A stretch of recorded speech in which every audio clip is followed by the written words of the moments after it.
बिस्मिल्लाहिर्रहमानिर्रहीम।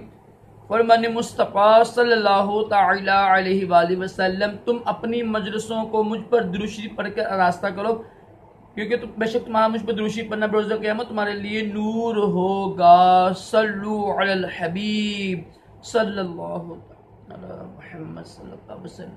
मिट्टी के बर्तन में खाना और पीना सुन्नत मुबारक है। राशिद अत्तारी ख्वाबों की तबीर लेकर पेश खिदमत है और आप देख रहे हैं ख्वाब की हकीकत। मैंने नाम चेंज कर दिया, अब ख्वाब की हकीकत के नाम से है।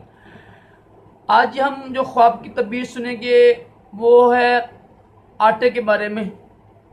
गंदम का आटा देखा, लेकिन वो बर्फ की तरफ है, यानी बर्फ की तरह, बर्फ की मन यानी मानिद बर्फ की यानी किस्म में बना हुआ ना। ख्वाब में किसी ने देखा है गंदम का आटा कि वो बर्फ में बर्फ की तरह पड़ा हुआ है किसी जगह पर। इसकी क्या तबीर होगी? इसकी भी अच्छी तबीर होती है।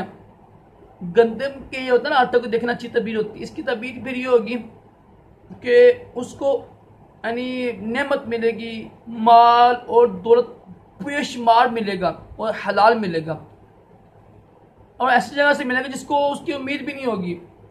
उसके ज़हन गुमान पे भी नहीं होगा कि मुझे इस जगह से पैसे मिलने थे, माल मिलना था। ऐसी इंशाल्लाह अच्छी तबीर है इसकी। ऐसी जगह पर उसको माल मिलेगा जहाँ से उसको उम्मीद भी नहीं होगी। किस ख्वाब की तबीर है ये? अगर आटे को बर्फ की तरह देखे, अच्छी ख्वाब देखे ना, अच्छा ख्वाब देखे ना, तो अल्लाह का शुक्र अदा किया करे उठ के। अल्लाह ताला हम सबको भी अच्छे अच्छे ख्वाब दिखाए, बुरे ख्वाबों से महफूज रखे और अपने प्यारे महबूब सल्लल्लाहु अलैहि वसल्लम की ख्वाब में ज़्यादा भी नसीब करे। आमीन कहा करे। क्या पता कि किसकी आमीन कबूल हो जाए। अल्लाह ताला हम सबको दोनों जहानों की भलाइयाँ अता करे। सल्लु अलल हबीब सल्लल्लाहु अलैहि